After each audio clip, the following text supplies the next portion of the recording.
Hi friends, Kavichandra audio நாவல் சேனலுக்கு அன்புடன் உங்களை வரவேற்கிறேன். சேனலை சப்ஸ்கிரைப் செய்யாம தொடர்ந்து கேட்டுக்கொண்டிருக்கும் நண்பர்களே, உங்களது சப்ஸ்கிரிப்ஷன், லைக்ஸ், ஷேர்ஸ், கமெண்ட்ஸ் எங்களை அடுத்த நிலைக்கு கொண்டு செல்வதோடு உங்களுக்காக இன்னும் புதிய முயற்சிகளை செய்ய வைக்கும். அதனால மறக்காம சேனலை சப்ஸ்கிரைப் பண்ணிட்டு உங்களது அன்பை லைக்ஸ், ஷேர்ஸ், கமெண்ட்ஸ் மூலமாக எங்களுக்கு தெரிவியுங்கள்.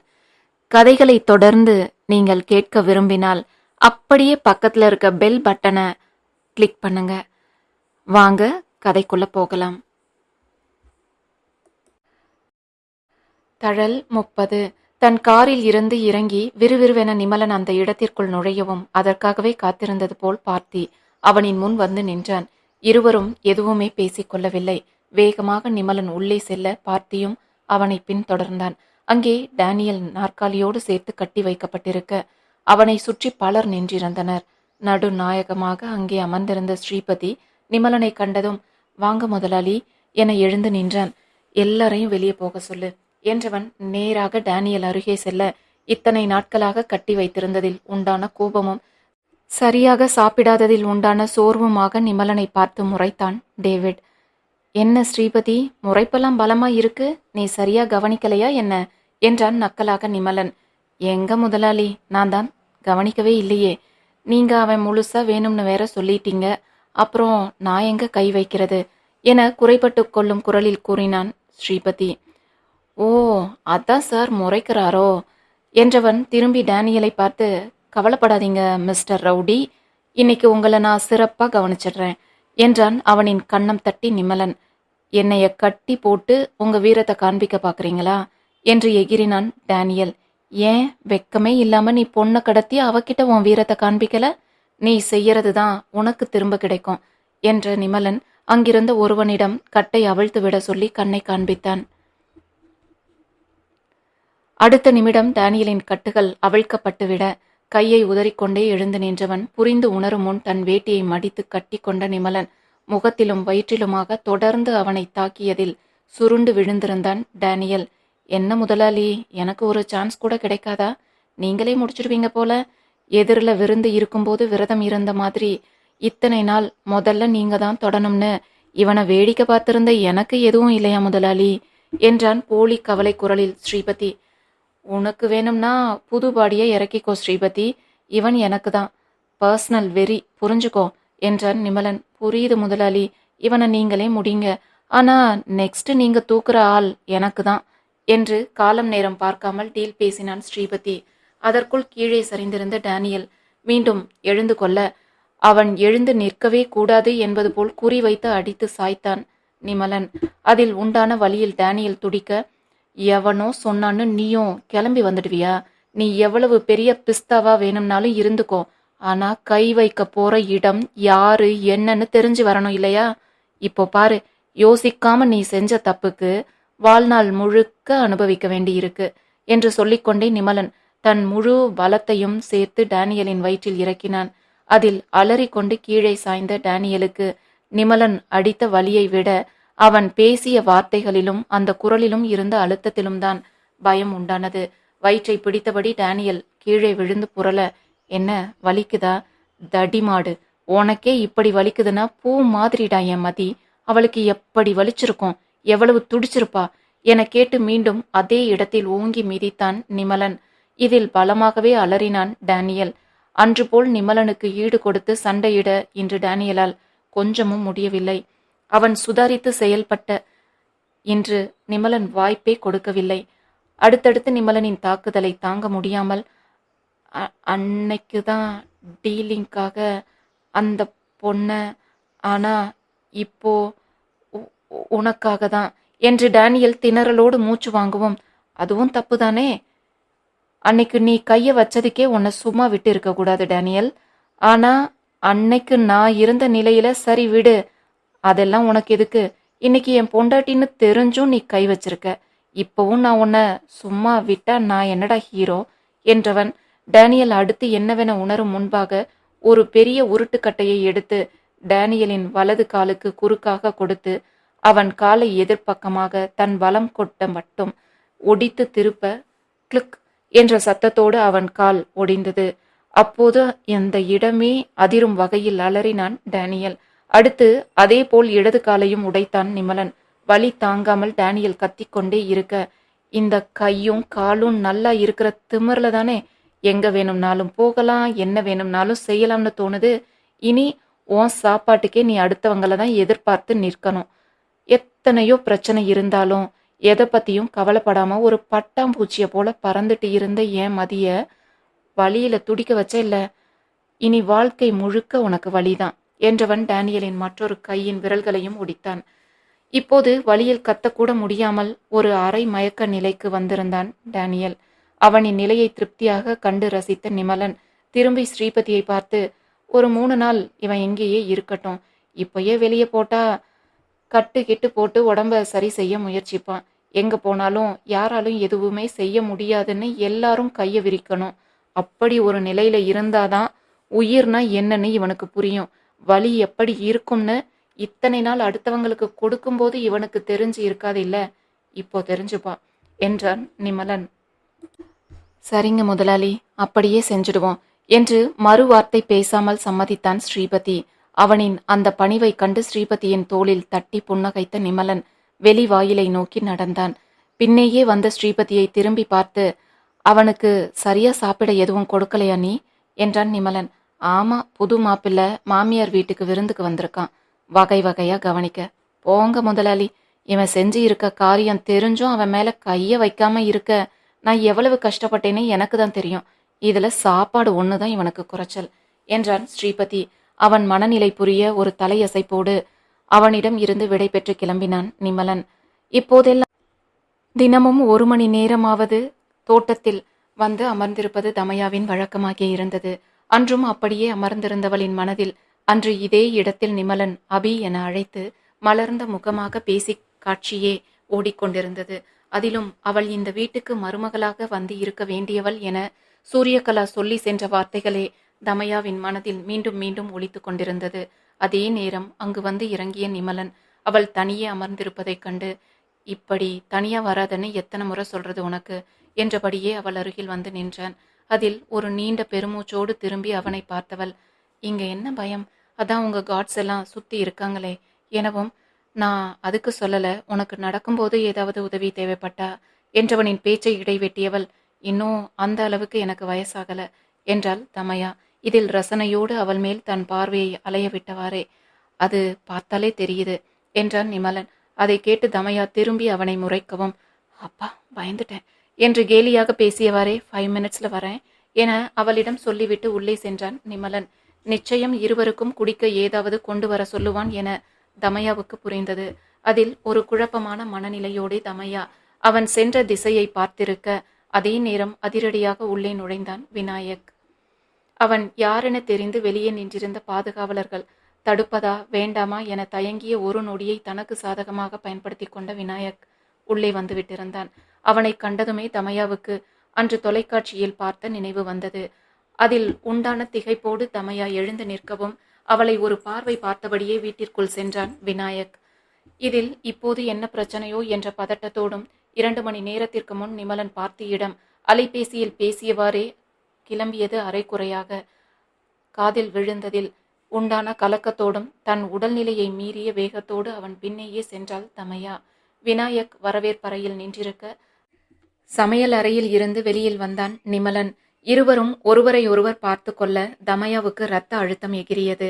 வா மச்சான் என அவளின் பதட்டத்திற்கு நேர்மாறாக நிமலன் புன்னகையோடு விநாயக்கை வரவேற்க, நீ கூப்பிடனலானோ வருவேண்டா என்றான் சிரித்துக்கொண்டே விநாயக். அப்போது அங்கு வந்த சூரியகலா, யாரு விநாயக்கா, வாப்பா என்று இயல்பாக வரவேற்க, என்னடா நடக்குது இங்க என்பது போல நின்றிருந்தாள் தமயா. எப்படி இருக்கீங்க பாட்டி, ரொம்ப நாள் ஆச்சு உங்களை எல்லாம் பார்த்து என்று நன்கு பழகியவன் போல் நலம் விசாரித்துக் கொண்டிருந்தான் விநாயக். அதற்குள் தமயா நிற்பதை கவனித்து இருந்த நிமலன், ஏன் அங்கேயே இருக்க, வா என அவளை அழைத்தான். அதில் விநாயக் திரும்பி அவளை பார்க்க, மச்சான் இதுதான் என்று நிமலன் துவங்கவும், தெரியும் மிஸ்ஸஸ் நிமலன் நெடுஞ்செழியன் என்றவன் அவள் பக்கம் திரும்பி, ஹலோ, நான் விநாயக் மகாதேவ் என்றான். அதற்கு சிறு புன்னகையை மட்டும் தமயா தர, உன் வரைக்கும் நியூஸ் வந்தாச்சா என நிமலன் தலையை ஒரு மாதிரி கோதிக்கொள்ள, மகி சொன்னான், உன்கிட்ட கூட பேசினேன்னு சொன்னான் என்றான் விநாயக். பேசினான் என்றான் நிமலன். தர்ஷு அன்னைக்கே சொன்னான், இவன் இப்படி கல்யாணம் வர போயிருக்கானா எதுவோ சரியில்லை, அந்த கொலு என்றவனின் வாயை சட்டென மூடிய நிமலன், சும்மா இரேண்டா எனவும் அவனை கேலியாக பார்த்தவன், அப்போ அதானா, சரி இனி நான் வாயவே திறக்கல என்றான். வாயின் அருகே ஜிப் போடுவது போல் சைகை செய்து விநாயக்.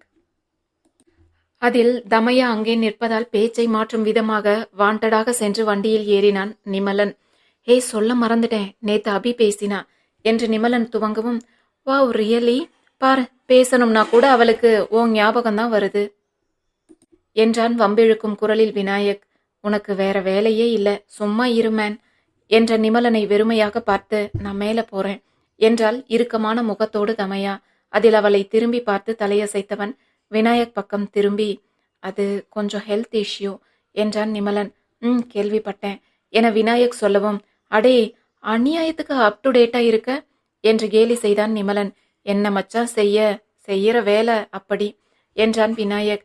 சரி உட்காரு, சரோமா கிட்ட உன் ஃபேவரட் லெமன் டீ போட சொல்றேன் என்று விட்டு நிமலன் உள்ளே செல்ல, அப்போதே அங்கு வந்த தீக்ஷா விநாயக்கை கண்டு, வினய்னா, வாட் அ பிளசன்ட் சர்ப்ரைஸ், உங்களை பார்த்து எத்தனை வருஷம் ஆகுது, எப்போ இங்க வந்தீங்க என்றால் சந்தோஷமான குரலில் தீக்ஷா.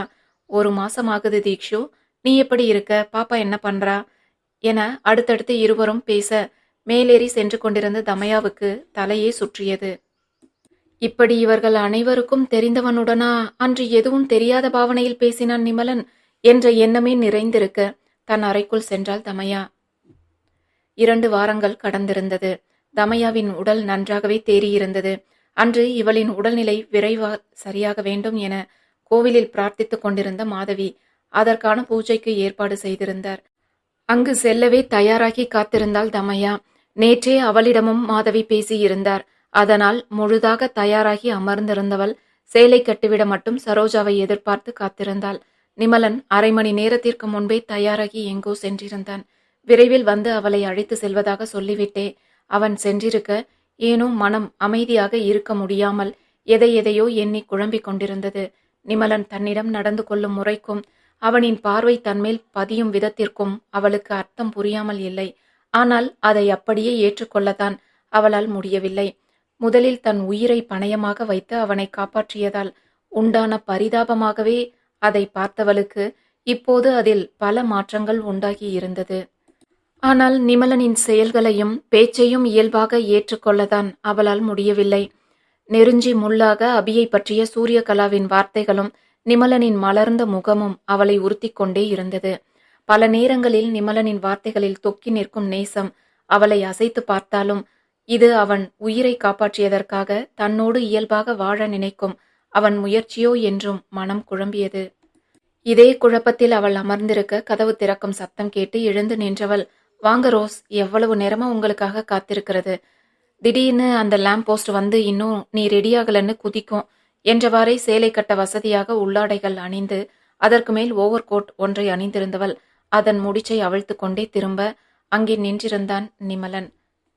அவனை கண்டு திகைத்தவள், நான் ரோஸ் என்று தடுமாறவும், அதனால் என்ன, நானே கட்டி விடுறேன் என்றான் குறும்பு கொப்பளிக்கும் குரலில் நிமலன். அதை கேட்டு திகைத்தவள், என்னது எனவும், உனக்கு சேலை கட்ட தெரியாது, நமக்கும் நேரம் ஆகுது, நானே கட்டி விடுறேன் என அவளை நெருங்கினான் நிமலன். அதில் பின்னே நகர்ந்தவள், விளையாடாதீங்க எனவும், நான் ஏன் விளையாட போறேன், நிஜமாதான் சொல்றேன் என அவளை மேலும் நெருங்கினான் நிமலன். அவனின் இந்த செயலில் தடுமாறியவள் நிமலனை நேருக்கு நேர் பார்க்க முடியாமல் தடுமாறி அங்கிருந்து வேகமாக நகர முயல, அதற்கு வாய்ப்பளிக்காமல் தமையாவின் இரு பக்கமும் தன் கையை சுவரில் பதித்து அவளின் வழியை மறித்தான் நிமலன். இதை கண்டு கோபமாக, என்ன இது, வழியை விடுங்க என்றாள்.